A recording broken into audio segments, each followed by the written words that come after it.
പ്രേം നസീർ, ജയൻ, മധു, മോഹൻലാൽ തുടങ്ങിയ സൂപ്പർ താരങ്ങളെയൊക്കെ വെച്ച് സിനിമയൊരുക്കിയ സംവിധായകനാണ് പി ചന്ദ്രകുമാർ. പി ചന്ദ്രകുമാർ ഏറെയും ചെയ്തിട്ടുള്ളത് മധുവിൻ്റെ ചിത്രങ്ങളാണ്. ഞാൻ ഏകനാണ് അടക്കമുള്ള സൂപ്പർ ഹിറ്റ് ചിത്രങ്ങൾ മധു പി ചന്ദ്രകുമാർ കൂട്ടുകെട്ടിൽ പിറന്നു. ആധുനിക കാലത്ത് മമ്മൂട്ടിയും മോഹൻലാലും സൂപ്പർ താരങ്ങളായി മാറിയപ്പോൾ പി ചന്ദ്രകുമാറിന് ചിത്രങ്ങൾ കുറഞ്ഞു.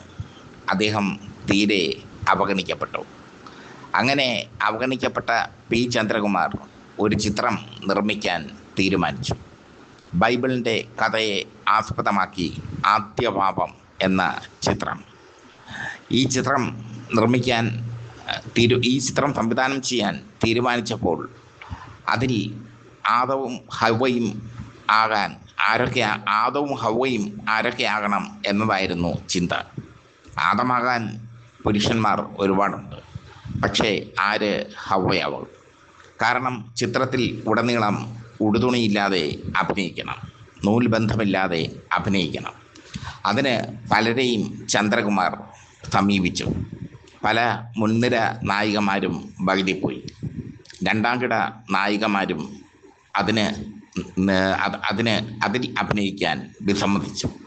കാരണം റിയലിസ്റ്റിക് കഥയാണ്, ബൈബിളിൻ്റെ കഥയാണ്. അതുകൊണ്ട് സെൻസർ ബോർഡിൻ്റെ കട്ട് ഉണ്ടാകില്ല. അതുകൊണ്ട് തന്നെ ആദ്യ പാപം ഒരു സെൻസേഷണൽ സിനിമയാകുമെന്ന് ചന്ദ്രകുമാറിന് ഉറച്ച ബോധ്യം ഉണ്ടായിരുന്നു. ഒടുവിൽ പ്രൊഡക്ഷൻ എക്സിക്യൂട്ടീവ് വഴി ഒരു മോഡൽ ചന്ദ്രകുമാറിൻ്റെ മുമ്പിലെത്തി. അഭിലാഷ, കർണാടകക്കാരിയായ അഭിലാഷ ആദ്യ പാപത്തിൽ ഹവ്വയാകാൻ സമ്മതിച്ചു. എത്ര രൂപ പ്രതിഫലം വേണം എന്ന് ചന്ദ്രകുമാർ ചോദിച്ചു. 2000 രൂപ വേണമെന്നായിരുന്നു അഭിലാഷയുടെ നിഷ്കളങ്കമായ മറുപടി. ആദ്യ പാപത്തിൽ അഭിലാഷ നൂൽബന്ധമില്ലാതെ തന്നെ അഭിനയിച്ചു. ചിത്രം തിയേറ്ററുകളിൽ എത്തി. 100 ദിവസം ചിത്രം 100ാം ദിവസം ചിത്രം ആഘോഷിച്ചപ്പോൾ ചന്ദ്രകുമാർ അഭിലാഷയുടെ കയ്യിൽ വെച്ചു കൊടുത്തത് 2 ലക്ഷം രൂപ. അവിടെ നിന്ന് ഒരു പോൺ സ്റ്റാർ ജനിക്കുകയായിരുന്നു മലയാള സിനിമയിൽ. പിന്നീട് അഭിലാഷയെ അല്ലെങ്കിൽ അഭിലാഷയെ നായികയാക്കി ഒരുപിടി ചിത്രങ്ങൾ ഒരുങ്ങി. ചന്ദ്രകുമാർ തന്നെ കൽപ്പന ഹൗസ്, തലവറയിലെ രാജാക്കന്മാർ എന്നീ ചിത്രങ്ങൾ, കാനന സുന്ദരി തുടങ്ങിയ ചിത്രങ്ങൾ അഭിലാഷയെ നായികയാക്കി ഒരുക്കി. ലയനം, ചുവന്ന കണ്ണുകൾ തുടങ്ങിയ ചിത്രങ്ങളിലൊക്കെ അഭിലാഷയുടെ മാതകമേനി പ്രേക്ഷകർ ആസ്വദിച്ചു. അഭിലാഷ ഒരു തരംഗമായി മാറുകയായിരുന്നു. അഭിലാഷ ചിത്രങ്ങൾ സൂപ്പർ ഹിറ്റായി മാറുന്ന കാലം.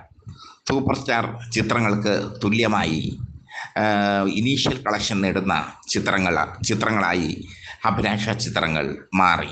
അങ്ങനെ അഭിലാഷ മലയാള സിനിമയിൽ തരംഗമായി മാറി. അതിവേഗമാണ് സെൻസർ ബോർഡ് ഇടപെട്ടത്. അക്കാലത്ത് പി ചന്ദ്രകുമാറിന് പുറമെ മുൻകാലത്തെ സൂപ്പർ ഹിറ്റ് സംവിധായകരായ കെ എസ് ഗോപാലകൃഷ്ണനും എൻ ശങ്കരൻ നായരും ഒക്കെ സെക്സ് സിനിമകൾ എടുത്തു. ജയദേവനായിരുന്നു മറ്റൊരു സംവിധായകൻ. അദ്ദേഹത്തിൻ്റെ യഥാർത്ഥ പേര് പുരുഷൻ ആലപ്പുഴ എന്നായിരുന്നു. പണ്ടുകാലത്ത് അദ്ദേഹം ഒരുപാട് സൂപ്പർ ഹിറ്റ് സിനിമകൾ ചെയ്തിട്ടുള്ള വ്യക്തിയാണ്. സിനിമ കുറഞ്ഞ സംവിധായകരെല്ലാം സിനിമയിൽ നിലനിൽക്കാൻ വേണ്ടി ഇങ്ങനെയുള്ള ചിത്രങ്ങളുടെ കലവറ തന്നെ ഒരുക്കി. അഭിലാഷ, സുഗന്ധി, ജയലളിത തുടങ്ങിയ നടിമാർ ഈ ചിത്രങ്ങളിൽ തരംഗമായി മാറി. രതിഭാവം, എൻക്വയറി തുടങ്ങിയ കുറേയേറെ ചിത്രങ്ങൾ. ഈ ചിത്രങ്ങളൊക്കെ വലിയ ഹിറ്റായി മാറിയപ്പോൾ അമിതമായ ലൈംഗികതയുടെ കുത്തൊഴുക്ക് ഈ ചിത്രങ്ങളിൽ ഉണ്ടായി. സെൻസർ ബോർഡ് ഇടപെട്ടു. ഈ ചിത്രങ്ങളിലെ രതിരംഗങ്ങൾ സെൻസർ ബോർഡ് കർശനമായി വെട്ടിമാറ്റി. അത് ഈ ചിത്രങ്ങൾക്ക് തിരിച്ചടിയായി മാറി. അതോടെ രതിചിത്രങ്ങളുടെ ചാകരകാലം കഴിഞ്ഞു. അഭിലാഷ തൻ്റെ നാട്ടിലേക്ക് മടങ്ങിപ്പോയി. അഭിലാഷ ഇപ്പോൾ എവിടെയാണെന്ന് ആർക്കും അറിയില്ല. അവർ അവിവാഹിതയായെന്നും ഭർത്താവും കുട്ടികളുമൊത്ത് സുഖമായി ജീവിക്കുകയാണെന്നും ഒക്കെയാണ് കേൾവി. ഒരു കാലത്ത് മലയാള സിനിമയെ ഇളക്കി മറിച്ച അഭിലാഷ, മലയാള സിനിമയിലെ ആദ്യത്തെ പോൺ സ്റ്റാർ. ആ വിശേഷണം അഭിലാഷയ്ക്ക് മാത്രം സ്വന്തം.